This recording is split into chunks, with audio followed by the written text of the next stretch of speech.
Hello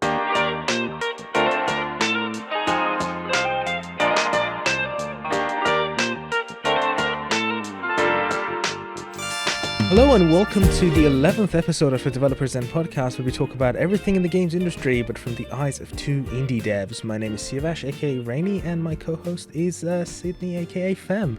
I've gotten pretty good at that. I don't even need to prepare for it or anything. I can just turn on podcast mode and I just sit here awkwardly and smile. Actually, I do need to turn my headphones down. This is the pain of having open back headphones. As good as they are, and you can hear your environment. Yeah, you can hear your environment and everything, but then if you work in an office or if you're recording your sound while you're in a call or something, it's just kind of pick it up. But yeah, today we were going to talk about the current events, right? So we were looking through current events. Yeah, we're looking through what has been happening and something that came up. State of the industry. State of the industry, yeah. Something that had came up a few days ago, or a few weeks ago actually, was what's happening with The Crew and Ubisoft. So this isn't a unique case to Ubisoft or The Crew. It's just that it's been the loudest. New. It's not even new. Yeah. It's just the loudest and most recent kind of occurrence, and I would say an occurrence that a lot of people are trying to take action with, which I think is a good idea. So, or even just trying to figure out. Just to try to figure out, what we want to help with. And that was kind of the breadcrumbs that led us into the, naming the podcast, this episode of the podcast, the name that you see, what is a service and what is a product, and which one are games, and the answer is both, but we'll get into that. But essentially, just to fill you in with what's been happening, The Crew is a game that came out, and I'll get you the exact year because I don't want to mess that up. It came out in 2014. I remember buying it when it came out because I was very, very excited for it. It was a game that was kind of like an MMO, not exactly. It was more so that it was an online open world racing game, and you had a bunch of other people around you as well, and you could all form like a party, and then you could race together. A crew, yeah. If I'd be so bold to say. And it's a clever idea for a game. It's a very clever idea for the game, and the thing that sold it to me, and the reason I bought it on the first day, is that it had the miniature version of United States. You could drive from the East Coast to the West Coast. That's cool. And it would take 3-4 hours IRL to do that. I know. I said miniature, okay? Very miniature. Very miniature.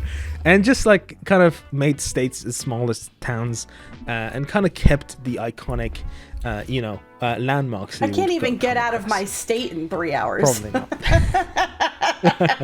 But it was very cool idea that you could do this, because I was always, ever since playing Test Drive, I've always been looking through a game that had an open world, that had different climates and different biomes that I could just drive through, and it would have that experience. And it was a great game. What happened recently is that obviously The Crew 2 came out. There's another Crew coming out called the Motorfest that is coming out soon. And The Crew being the game that came out in 2014, Ubisoft decided to shut down the servers. Not only that, they decided to apparently revoke people's ownership as well, which kind of brought up the question of, do people own the games? By closing down the servers, you pretty much couldn't play the game. Now, this is where pretty much you're filled in on everything that has been happening. That is what's been going on. This is where caught up. You're caught up. This is where we can diverge into what we can really discuss. Obviously, I want to talk about a solution that I have, that I think game companies should be doing, and doing the due diligence to their player base. But also, it kind of it's not a simple answer. It goes much deeper than that. And to be able to answer the question of how you can approach a situation like this, we need to look into what is a game and what is a service, and where do video games kind of land in between of all of this. So with that amazing ramp, why don't you fill us in? Amazing ramp. Let's take this off. Well, I think the first thing to kind of narrow in on is, we talk about games as a service a lot, but I don't think anybody's ever really stopped to define what that means. What is a game as a service? And I think the fact that we haven't set a standard of what that means, it's allowing a lot of companies to kind of blur the line or change it midway through the life of a game, So let's just kind of talk about, okay, what is a service and what is a product, just in general, not even related to the gaming industry. So specifically. Yeah. Let's actually start with what's a product. Okay. So a product is something that a company sells. They sell it, you own it, and that's it. And you can continue using it long after the thing is no longer available for sale.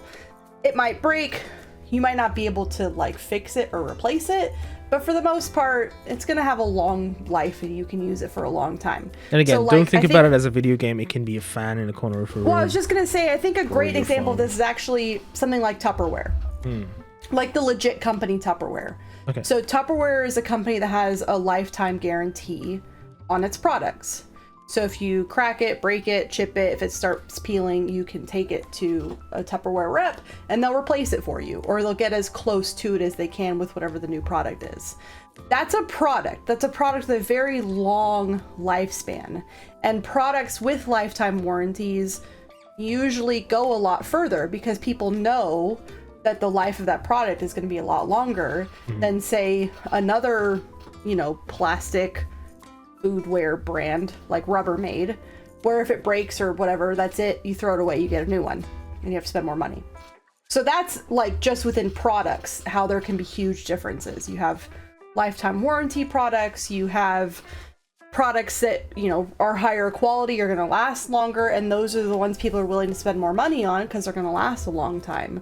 So like, I think vacuums are a great example too, or as you guys call them, hoovers, which is so funny to me. So you've got cheap vacuum cleaners and you've got really expensive ones. And the expectation is that an expensive vacuum cleaner is going to last a lot longer than maybe a cheaper one, right? Or any product that you buy. You're going to buy it, and however much money you spend on it should be equivalent to how much lifespan you're going to get out of it. That's a product. So if we look at video games as a product, that's what they were for the first 20 years that they existed. And it meant that the games, the product, the consoles, the games themselves had a lifespan outside of even, when they were still on the market. And I think you have a great insight into this as somebody from Iran. You used to talk about how you guys always got stuff so much later. Yeah. So it'd be new in the United States, and then 5 years later you guys would get it? Yeah. Because it was a product. Because it was a product. Right? Yeah. So if you think I'm a kid of the from 90s, but I grew up with Sega Genesis and all that stuff. So although I could have had PS1, but I didn't. 80s products and stuff. Yeah. So, and that's kind of the benefit of, games as a product, is that, a game that came out when you were preserved. Yeah, a game that came out when you or I were kids. You and I don't have kids, but people of our generation can now give that to their child.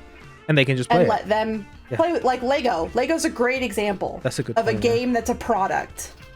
You buy it, you play it, you have it forever. Board games are another great example of games as a product. I feel like every household in America either has Monopoly or a deck of Uno cards, or and at this point probably one of those that's been passed through your family for a really long time, and it's a game that your family plays together. Those are products. Right? And the bar of entry to them is much lower as well, because you don't have to have a system that needs to run that thing. Exactly. Yeah. So for the consumer, those kinds of things are great. You buy it once, you have it forever. Now, if you look at it from the business side, though, it's a much more complicated thing to do. You have to find a way to manufacture it. You have to find places to sell it. You have to figure out the logistics of shipping it. Yeah. So if we're making a game console, actually Nintendo's a great example of Nintendo starting in Japan, but for logistical reasons, the stuff that came out in America was always years behind. Because the logistics of import taxes and manufacturing costs, licensing, employees, it's very complicated. So from a business perspective, having a product is very expensive and very complicated and very costly, very time consuming, but it definitely benefits the consumer in the long run. Now, if you look at a service, what's a service? What defines something as a service? Yeah. And so I didn't even have an answer for this, because to me, services are always like things that you don't want to do for yourself, so you pay somebody else to do it. That's what. Or like cleaning your I don't want house. to cook. Yeah, I don't want to clean my house. I'm going to hire a maid service. I don't want to cook. I'm going to go to a restaurant. It's called the service industry, literally.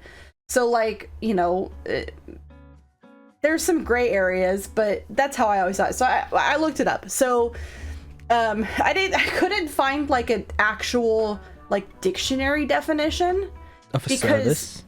Yeah, because there's a million, right? There's like public service and volunteer service, and then like, so, and a lot of it's very like, there's too many definitions. So what I found was the business definition. And what I found was from this website, I want to make sure I give them credit, because that's the right thing to do, called Field Pro Max. It's a business website. And they said, to explain service in business definition, a service business is an organization that provides professional support to its customers. Unlike product businesses, a service business offers their customers, it's not a tangible item. Instead, it's a service or an activity that helps people in different ways. A service business's goal is to meet a need or a want that isn't satisfied by a physical product. Okay. Which I thought was really interesting, because you can't apply that to games. Yeah. Yeah. So anyway, so it's really kind of gray when it comes to games. It's so great. Yeah. So what I went through the website, I went through the internet a little bit more, and I found like a lot of, from business perspective, what's the benefit of a service? And I think this actually talks more about the differences between the two, of games as a product and games as a service. So when I started reading the like, here's the benefits, it all started to click, right? Yeah. So that as to why game companies would like to do services versus going that products. way. Yeah. So so let's say you're Nintendo. Now, Nintendo I don't think is really doing the service model, so I don't mind using them as an example. So let's say you're Nintendo. You've been dealing with all this stuff with shipping costs and release stuff and blah, blah, blah, blah, blah, blah, blah. Games as a product is a bit of a pain in the butt. What can we do to maximize profit, maximize work, make it easier on our workers, da, da, da. So here's the benefits of a service. Lower overhead.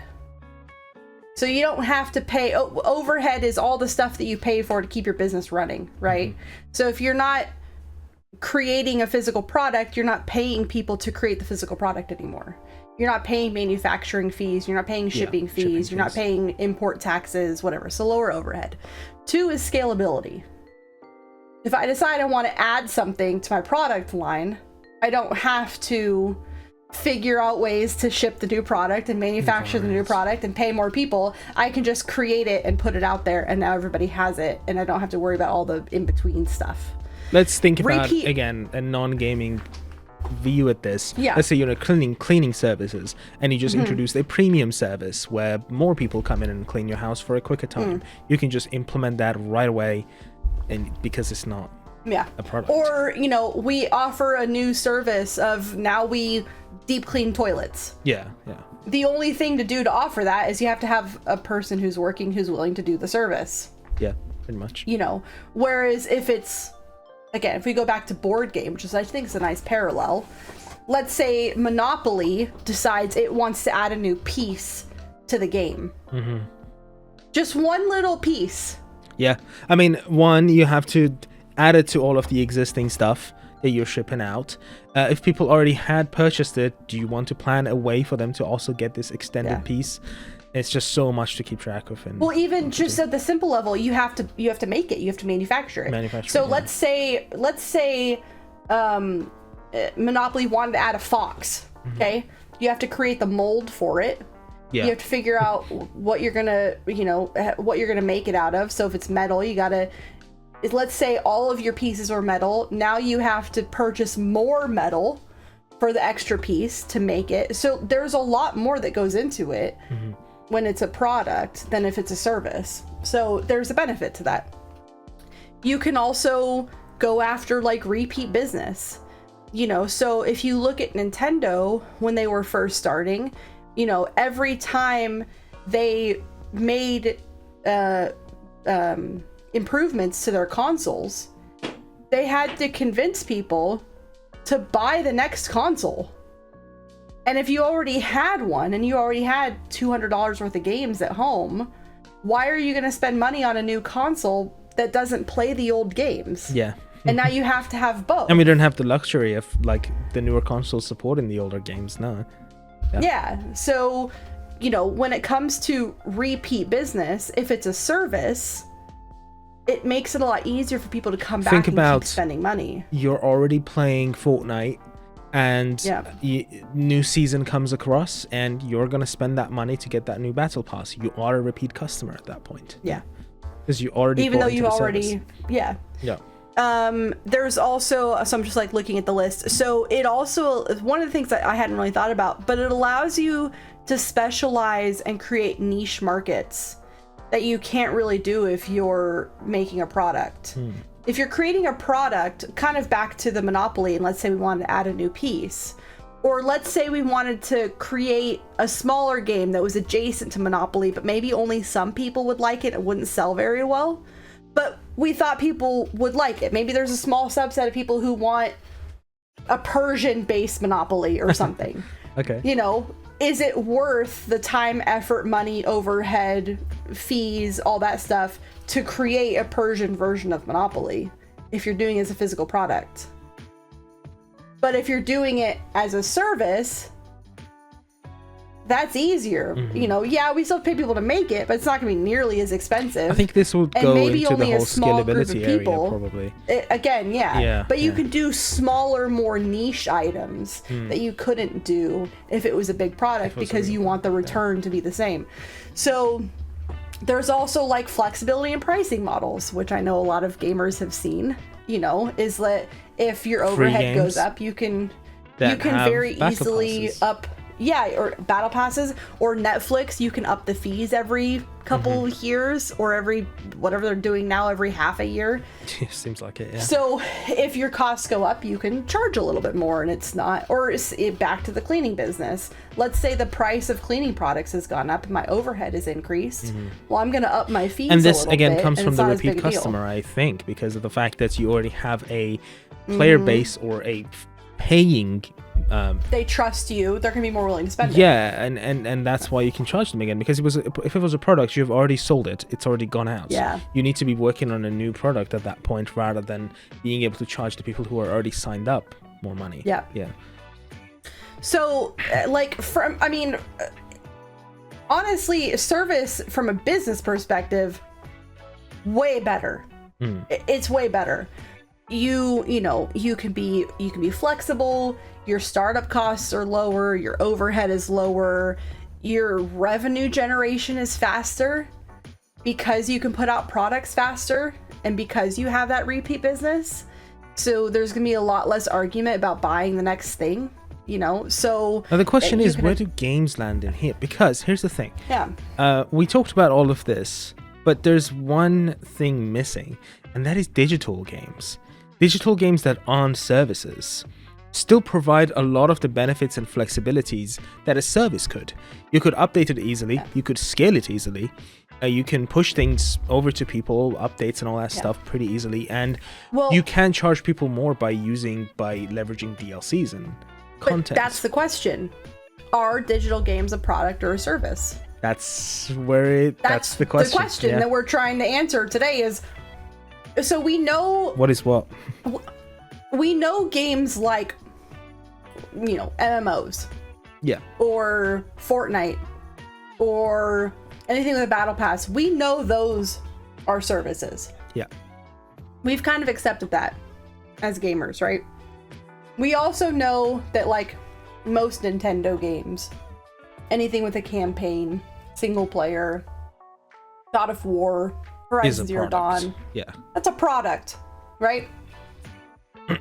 Where are the games in the middle?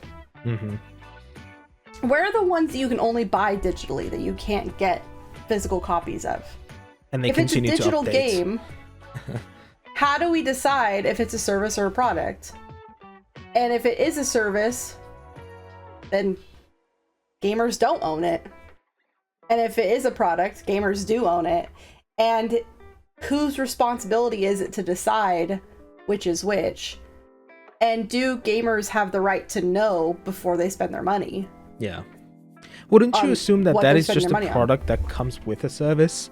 I think you can talk about the similar thing with like buying a laptop, for example. You still can get the services that come with the purchase of that laptop. That would be support that you would get from it, updates that would be released to that product along the way.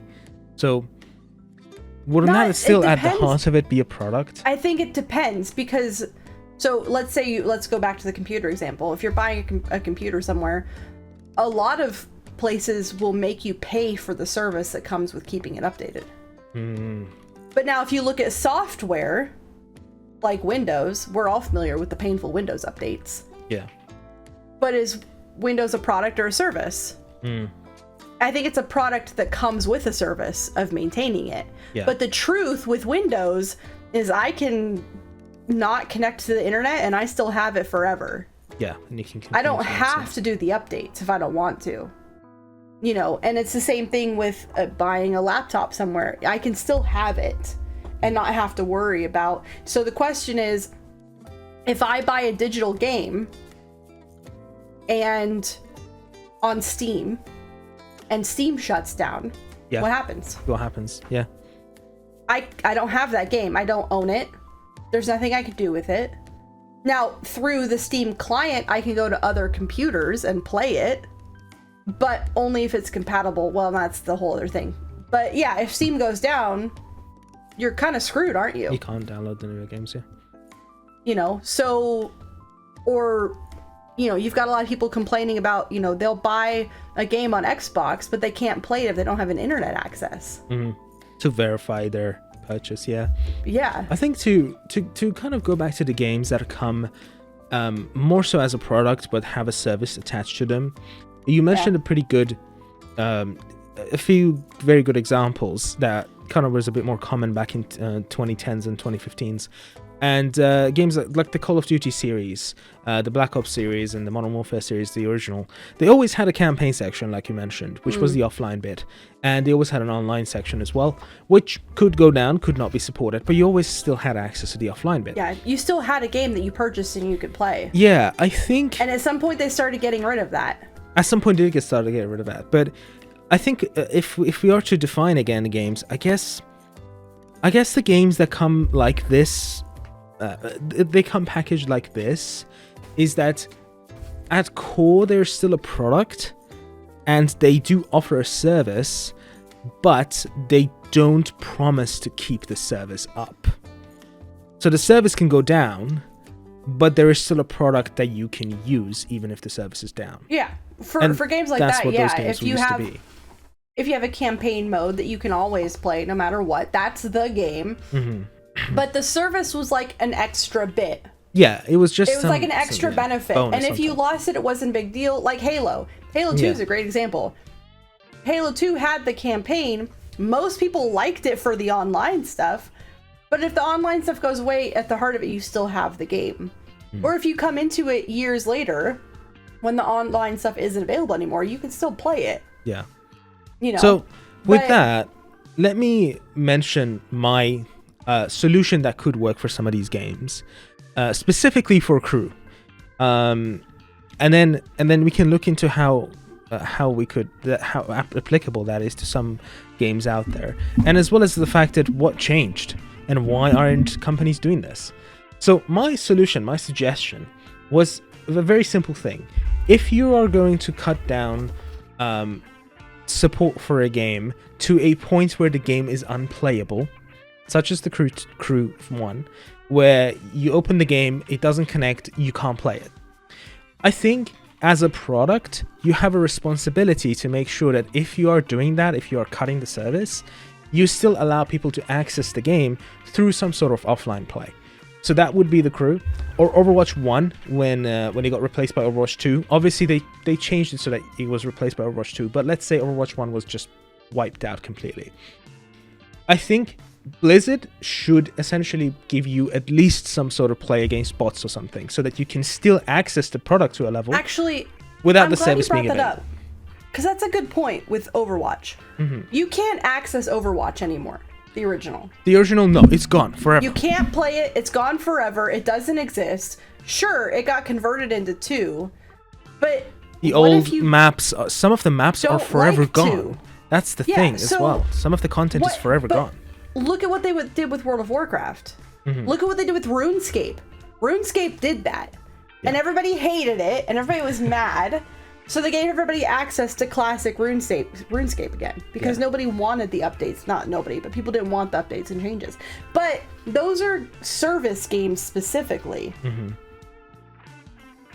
And I agree with you. I do think that if it's a service game, you need to consider the fact that there are people who are going to want the service much longer term than what you're providing them.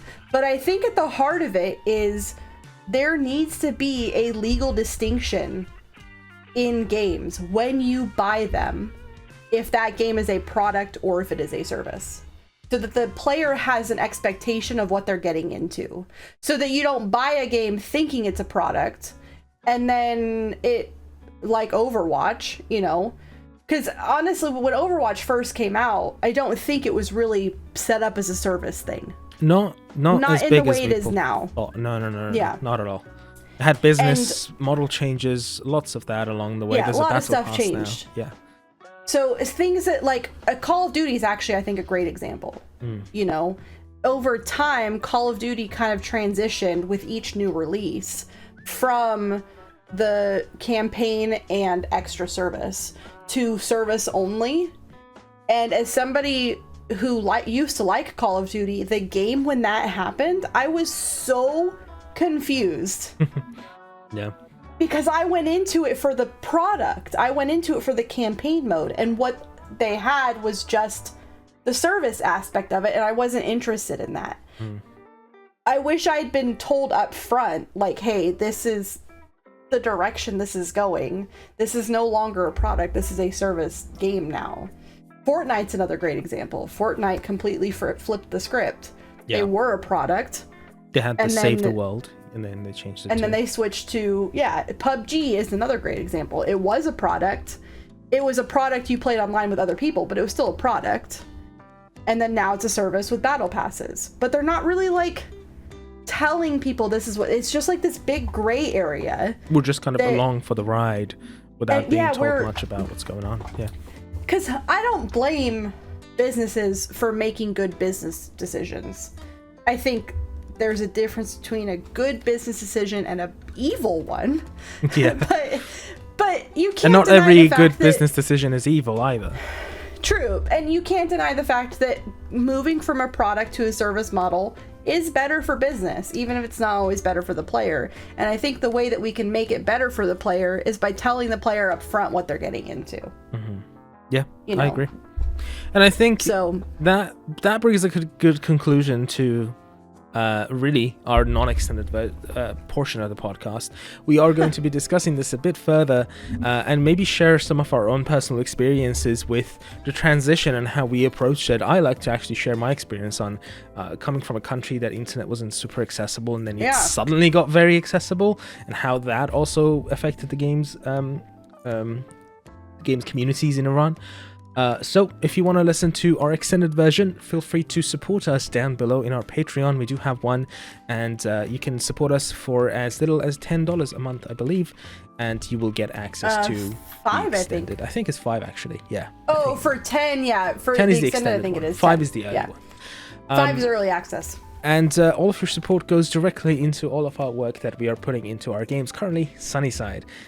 Speaking of, if you would like to follow our journey as indie devs, feel free to join our Discord, as well as Twitter. It's all down below. And thank you for listening to us today. We will see you next week, as we are going to be covering another topic on how to indie.